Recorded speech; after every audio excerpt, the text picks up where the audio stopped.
할렐루야. 네, 우리 광역교회 성도 여러분, 지금은 11월 9일 월요일 새벽 예배 시간입니다. 우리 사도신경으로 우리의 신앙 먼저 고백하겠습니다.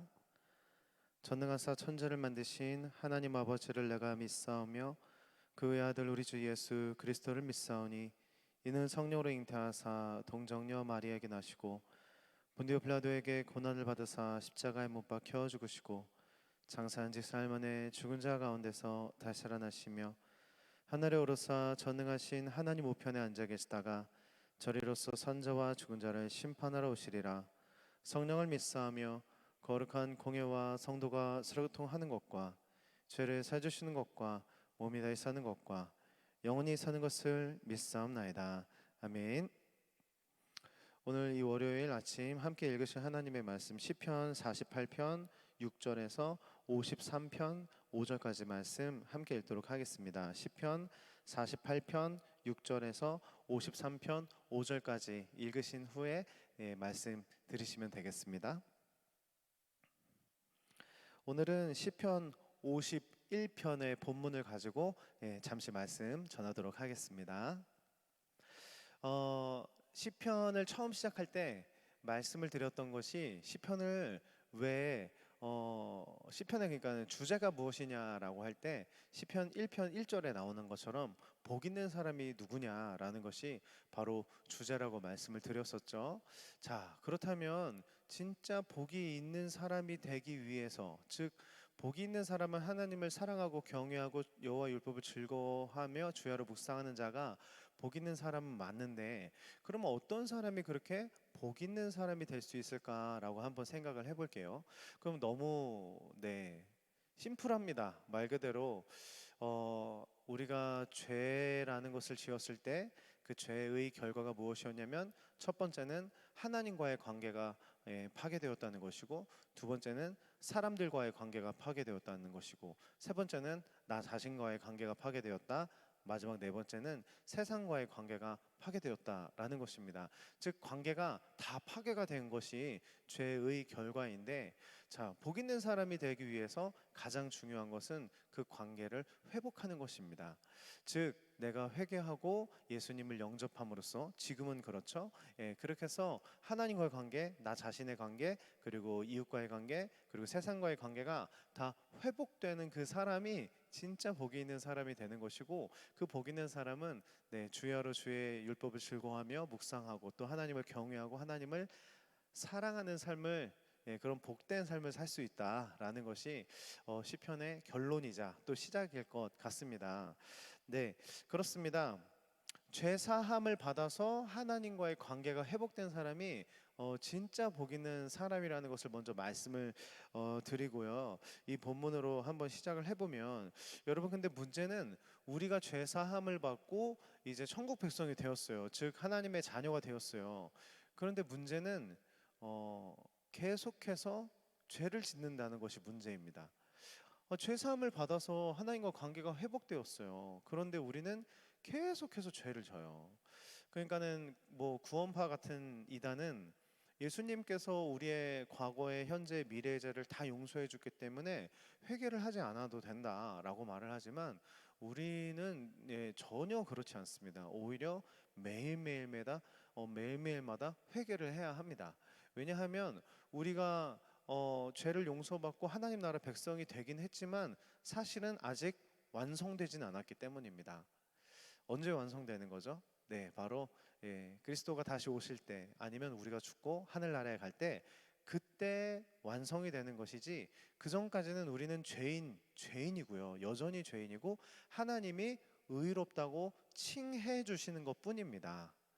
그렇기 때문에 우리는 나는 의인이니까 난 회개 안 해도 돼, 이런 것이 전혀 아니고요. 오히려 매일매일마다 더 회개하고, 회개하는 그 사람이 오히려 하나님이 오실 때 의인이라는 것입니다. 그래서 오늘 본문 말씀에도 보면은 가장 중요한 이 단어 바로 회개인데요.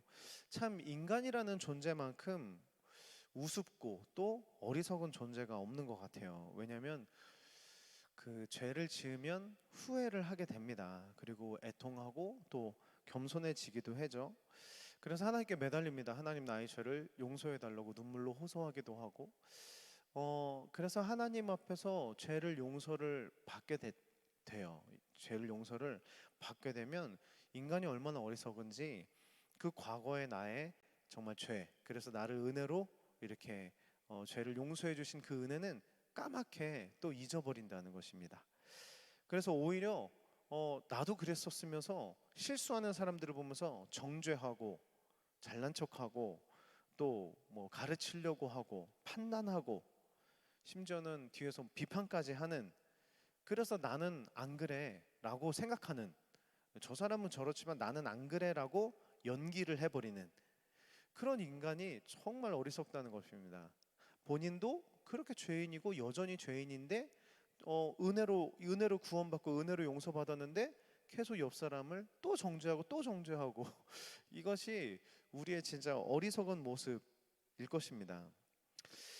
네, 그렇습니다. 사실 우리는 죄인입니다. 하나님의 의인으로 봐주시고 의인이라고 칭해 주셨기 때문에 우리가 그 은혜로 사는 것이지, 사실 우리는 천국에 가는 그 순간까지도 우리는 죄인의 모습이고 주님이 우리를 의인으로 봐주시는 것뿐이다라는 것을 다시 한번 말씀을 드려요. 그래서 우리는 매일마다 정말 애통하면서 살아야 하고 매일마다 회개하면서 살아야 되는데, 특별히 애통한다라는 것은 창자가 끊어지는 고통을 의미합니다. 정말 창자가 끊어지는 고통. 네, 그렇다면 창자가 끊어지는 듯한 그 애통의 고통에 가장 가까운 것이 무엇일까요? 정말 우리가 인생을 살면서 가장 아픈 거, 가장 정말 창자가 끊어질 듯한 정말 아픔을 느낄 때가 언제일까? 그것은 물론 육체적인 아픔도 있겠지만 정말 가장 아픈 것은 바로 이것일 것입니다. 물론 상상하기도 싫고 상상할 수도 없지만 부모로서 자녀를 먼저 세상에 보낸다는 것, 먼저 하늘나라에 보낸다는 것은 사실 그보다도 더 큰 아픔은 아마도 없을 것이라고 생각이 들죠. 야곱이 그랬습니다. 야곱은 요셉이 죽었다는 소식을 들었을 때 말 그대로 창자가 끊어지는 고통과 아픔을 겪었고 그 어떤 위로의 말도 거부했습니다. 욥도 마찬가지죠. 욥도 자녀들이 다 죽었을 때. 그런데 여기 오늘 본문에 또 한 사람이 나옵니다. 바로 다윗입니다. 다윗은 이제 아들이 죽게 될 위기에 처하게 됩니다. 일주일 후면은 아들이 죽게 될 것이다. 그런데 그 아들이 죽게 되는 이유가 무엇이죠? 네, 바로 나의 죄 때문입니다. 나의 죄 때문에 아들이 죽게 될 것이다. 이 말을 들었을 때 다윗은 어땠을까요? 네, 그 전까지는 숨기고 있었고, 그 전까지는 인정하지 않고, 그 전까지는 모르는 척했었던 자기의 죄를 이제는 들여다볼 수밖에 없었습니다. 왜냐하면 나의 죄 때문에 아들이 죽게 될 것을 알았기 때문에. 그래서 그는 정말 애통했는데 그게 단순히 아들이 죽기 때문에 애통하는 것이 아니라 나의 죄 때문에 아들이 죽는다는 사실 때문에 너무나 큰 애통, 즉 나의 죄 때문에 애통을 하게 되었다는 것입니다. 여러분, 그래서 시편 51편을 쭉 읽어보면 죄라는 단어들이 계속 등장을 하는데요. 특별히 원문으로 보면 그 단어들이 다양한 것을 볼 수가 있습니다.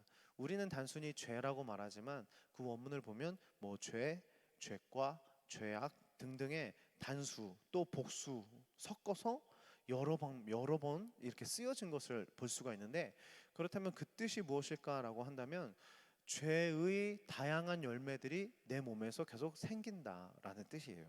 즉 나는 이미 죄의 뿌리가 너무 깊이 박혀 있어서 내 자체가 죄의 나무라서 나는 열매를 맺을 때마다 죄의 열매밖에 맺을 수 없다라는 것에 너무나 큰 한탄을 하게 됐다는 것입니다.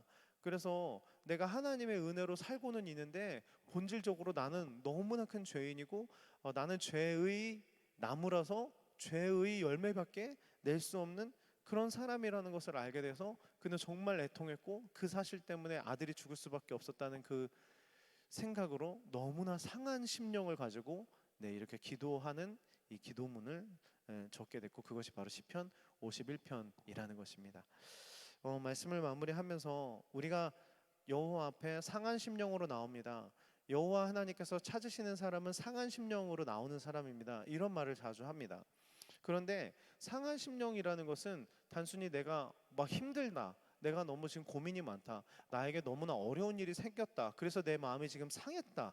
여러분, 사실은 그런 의미가 아니라는 것입니다. 진짜 상한 심령은 내가 은혜 없으면 살 수 없구나, 내가 진짜 용서받지 않으면 난 살 수 없구나, 나는 진짜 너무나 큰 죄인이구나라는 것을 너무나 깊게 깨달은 사람들이 정말 하나님 앞에 하나님의 용서와 하나님의 은혜 없으면 난 살 수 없습니다라고 하나님 앞에 엎드리면서 나오는 그 사람이 진짜 성경에서 말하는 상한 심령이라는 것입니다.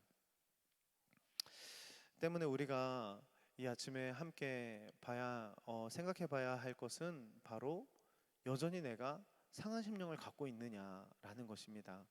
우리가 복음이라는 그 은혜를 누리고 사는 것은 좋지만, 때로는 그것을 너무나 당연하게 생각하면서 그 은혜를 값싼 은혜로 만들어 버릴 때가 너무나 많이 있다는 것이죠. 오늘도 우리가 이 아침에 한번 생각해 봤으면 좋겠습니다. 나는 진짜 지금 상한 심령으로 살고 있는가? 내가 하나님 앞에 나의 이 더러운 죄 때문에 애통하면서 회개했던 적은 언제였나? 나 옛날에 애통하게 정말 회개했었으니까 라고 말할 수 없는 것이, 오늘도 우리는 여전한 죄인인데 우리가 그런 상한 심령의 마음을 갖고 있지 않다면 우리는 죄에 무감각해질 수밖에 없을 것입니다. 다윗은 이 성경 말씀을 통해서 자기의 죄를 여실히 들여다보고 여실히 들어봤기 때문에 상한 심령을 가질 수밖에 없었고, 자신이 죄인이며 하나님의 은혜 없으면 살 수 없다는 사실을 너무나 깊이 깨달았습니다. 그래서 주의 성령이여 나를 떠나지 마옵소서라는 너무나 두려워하는 마음으로 그런 말을 했죠. 오늘 우리 아침에 정말 그런 겸손한 마음이 우리 안에도 있었으면 좋겠고요. 그래서 죄 의식에 빠지는 것이 아니라 내가 진짜 하나님의 은혜 없으면 살 수 없는 사람이라는구나, 그것을 다시 한번 마음속에 되뇌이기면서 이 아침 그 은혜 누리면서 하루 시작하셨으면 좋겠습니다. 네, 잠시 기도하고 줄기도문으로 예배 마치겠습니다. 주님, 그렇습니다. 오늘도 우리가 살 수 있는 이유, 우리가 죽지 않고 살아있는 이유는 하나님의 은혜가 오늘도 우리와 함께 하시기 때문이고, 하나님의 은혜로 우리를 용서해 주셨기 때문입니다. 그것을 너무나 당연하게 생각하고 이제는 십자가의 그 은혜가 과거의 일이 되어버리고 우리가 회개하는 것도 예전의 일이 되어버리진 않았는지요. 내가 오늘 해야 할 일은 회개이고, 내가 다시 한번 주님 앞에 엎드려야 하는 이유는 나는 여전히 죄인이기 때문입니다. 주님, 우리가 그것을 다시 한번 생각하게 해주시고 당신 앞에 엎드려서 회개로서 이 하루를 시작할 수 있도록 인도하여 주시옵소서. 예수님의 이름으로 기도드립니다. 아멘. 하늘에 계신 우리 아버지여, 이름이 거룩히 여김을 받으시오며 나라가 임하옵시며 뜻이 하늘에서 이루어진 것 같이 땅에서도 이루어지리이다. 오늘날 우리에게 일용할 양식을 주옵시고, 우리가 우리에게 죄진 자를 사하는 것 같이 우리의 죄를 사하옵시고, 우리를 시험에 들게 하지 마옵시며 다만 악에서 구하옵소서. 대개 나라와 권세와 영광의 아버지께 영원히 있사옵나이다. 아멘.